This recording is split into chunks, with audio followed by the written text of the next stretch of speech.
when you go through a full-blown hurricane. And I mean the power's out. Trees are laying in the street.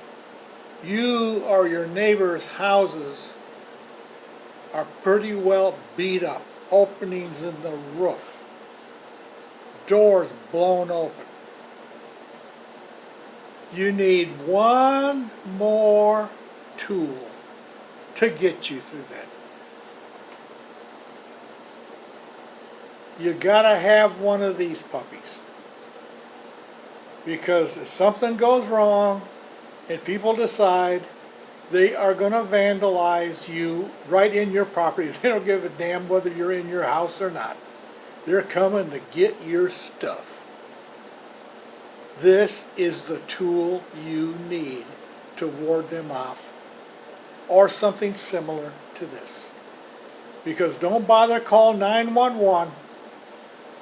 Cops are out trying to fix their own houses, let alone worry about your house and your problems. You are now officially in the wild, wild west, where every hombre is for themselves. Your family is only protected by this. So this is the last essential tool for a hurricane.